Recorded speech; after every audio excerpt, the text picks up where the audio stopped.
vue de cela, Dieu a envoyé son Fils unique, afin que quiconque croit en lui ne périsse pas, mais qu'il ait la vie éternelle. Amen. Est-ce qu'on m'écoute? Je parle audiblement, n'est-ce pas? Parce que j'aime qu'on me suive très bien. Alléluia. Tout le monde a péché, était privé de la gloire de Dieu.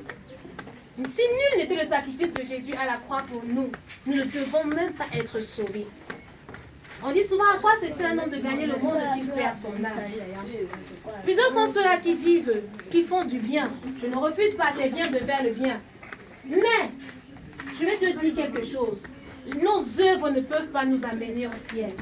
Que tu sois bon plus que le bonbon.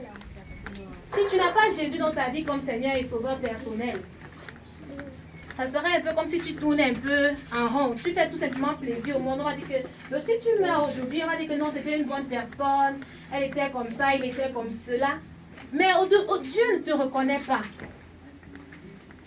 Je vais prendre l'exemple simple. Jésus est comme cette puce que nous avons besoin dans nos téléphones pour être connectés à Dieu.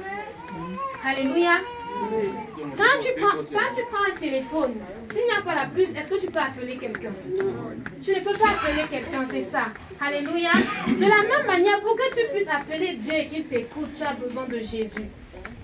C'est pourquoi il dit qu'il est le chemin, la vérité et la vie. Et que nul ne peut aller au Père sans passer par lui. Il y a un chant que j'aime qui dit: si tu as Jésus, oh tu as tout. Jésus, oh tu as tout. Alléluia. Les choses de ce monde vont passer.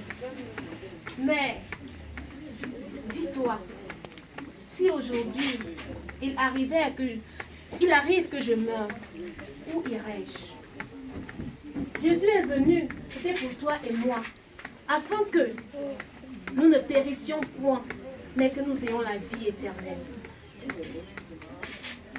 Il n'a pas regardé à notre classe sociale, il n'a pas regardé à ton appartenance, il n'a pas regardé à ton niveau de vie, mais il est venu mourir pour toi. Nous, communément parlant, on dit souvent, je t'aime bien, mais je me préfère. Mais lui ne s'est pas préféré. Il t'a préféré, toi et moi, et tous ceux qui sont dans ce monde-ci là. Est-ce qu'on va laisser cette grâce être vaine? Assurément pas. Lorsque tu ouvres ta Bible dans le livre de 2 Corinthiens chapitre 5, le verset 17, il dit: si quelqu'un est en Christ, il est une nouvelle créature. Les choses anciennes sont passées, voici toutes choses sont devenues nouvelles. Alléluia.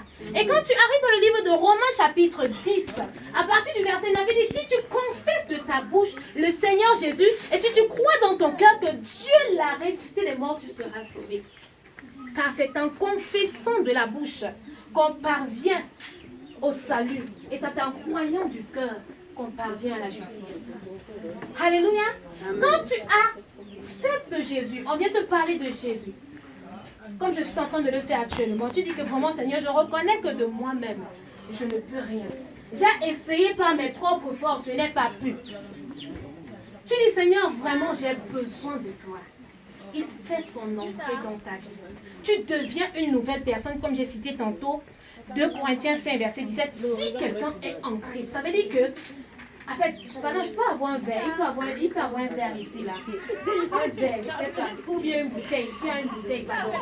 Parce que je veux que ce soit plus simplement, parce que les enfants, il faut qu'on comprenne, tout le monde puisse comprendre, pardon, un verre ou une bouteille. S'il vous plaît.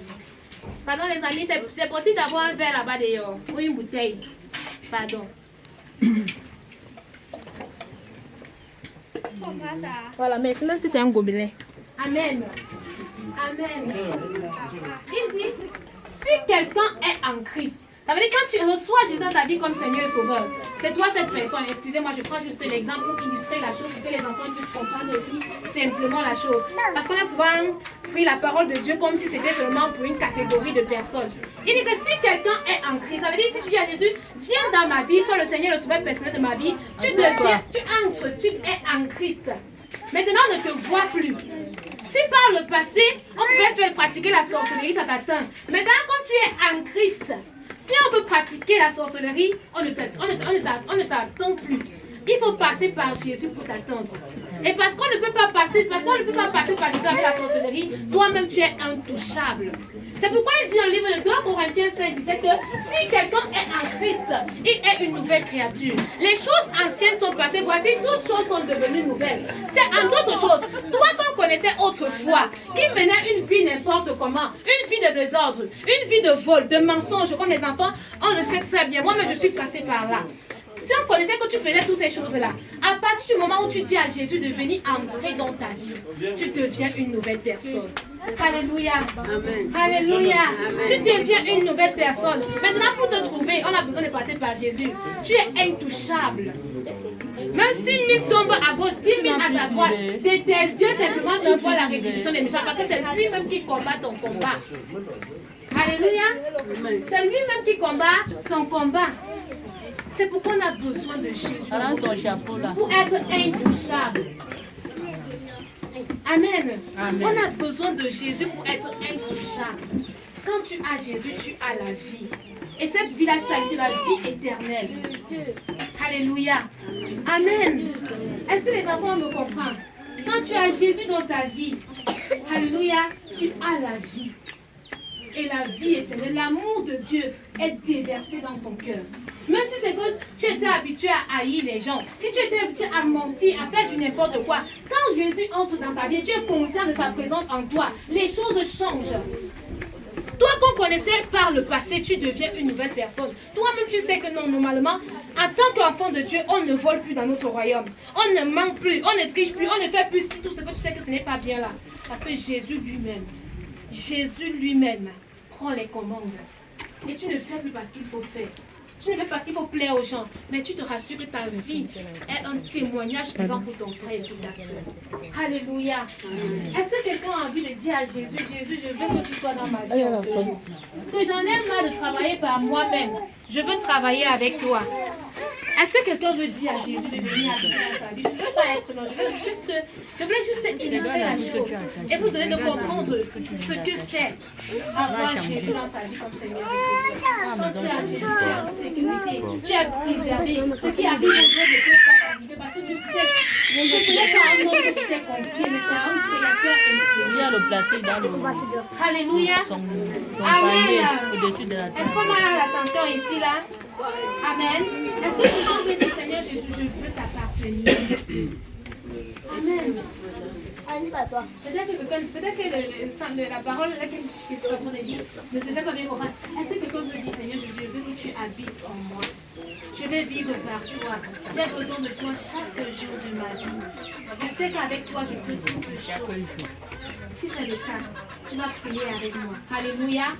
Amen. Amen. Ok, nous prions. Tu peux juste répéter après moi. Si tu veux faire de Jésus le Seigneur et le Sauveur personnel de ta vie, tu pries. Je vais tout simplement t'aider dans la prière. Je vais répéter après moi. Amen. Nous prions. Seigneur Jésus, j'ai écouté ta parole en ce jour. Et je viens reconnaître, Seigneur, que je suis pécheur.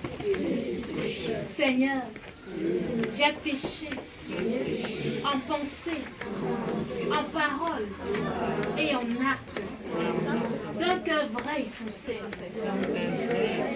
Je te demande pardon. Je demande à Jésus de venir habiter dans mon cœur, de devenir à partir de ce jour le Seigneur et le Sauveur personnel de ma vie. Je déclare de ma bouche que je reçois la vie éternelle dans mon esprit. Et je déclare de ma bouche que je suis un enfant de Dieu. Je suis passé des ténèbres à ton admirable lumière. Merci Seigneur Jésus. Pour ta vie en moi. Je suis une nouvelle personne. Merci pour l'œuvre de la croix que tu as accompli pour moi. Au nom de Jésus. Amen. Voilà. Gloire à Jésus. Vous êtes bénis, vous qui avez fait cette prière. Alléluia. Pour recevoir Jésus dans votre vie comme Seigneur et Sauveur personnel. C'est simple comme ça. Alléluia. Maintenant, vous ne priez, puis après moi, je vais prier pour vous et donner la parole. Amen.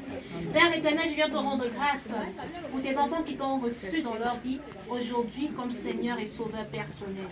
À toi soit la gloire d'éternité en éternité, Père. Toi qui as commencé cette belle œuvre en ce jour béni, jour d'anniversaire. C'est toi qui l'achèves, mon Père, mon Dieu, mon roi. Je déclare et décrète que l'acte dont les ordonnances le condamnaient par le passé est passé au nom de Jésus. Ils sont de nouvelles personnes, comme tu le dis dans ta parole dans le livre de 2 Corinthiens 5, verset 17, que si quelqu'un est en Christ, il est une nouvelle créature, ils sont de nouvelles personnes. Père, peu importe les malédictions qui avaient été prononcées contre eux, peu importe ce qui avait été déclaré dans leur vie, qu'ils ne devaient pas avancer, qu'ils ne devaient pas aller de gloire en gloire, papa, je déclare et décrète que le pouvoir a changé le monde parce qu'ils t'appartiennent maintenant au nom de Jésus-Christ. Si par le passé on les appelait dans la sorcellerie pour le toucher, à partir d'aujourd'hui, peu importe les personnes qui invoqueront leur nom, c'est toi qui apparaîtras dorénavant, Seigneur Jésus, parce qu'ils sont en toi. Père, ils sont en sécurité. Je déclare qu'ils vivront la vie que tu as prévue pour eux depuis le commencement. Parce que tu viens ta parole dans le livre de Jérémie, avant que nous soyons formés dans le ventre de notre maman, tu nous connaissais. Tu nous avais préparés pour de bonnes œuvres. Père, que ces bonnes œuvres s'accomplissent dans leur vie au nom de Jésus. Partout où on avait proclamé l'échec, je viens parler de la réussite au nom puissant de Jésus. Si on avait dit les enfants de cette famille ne seront rien, je viens déclarer et décréter au nom de Jésus qu'ils seront quelque chose au nom de Jésus. De la même manière que la pierre rejetée avait été devenue la principale, je déclare, peu importe la personne dans cette famille qu'on avait dit qu'il ne devait être rien, au nom de Jésus-Christ de Nazareth, tu seras une bonne personne. On verra la gloire de Dieu dans ta vie au nom puissant de Jésus, parce que le Seigneur veille sur toi. Celui qui ne sommeille ni ne dort est ton berger dorénavant. Tu seras béni à ton départ, béni à ton arrivée. Au nom de Jésus, nous avons ainsi prié. Amen. Merci beaucoup. Que le Seigneur vous bénisse abondamment.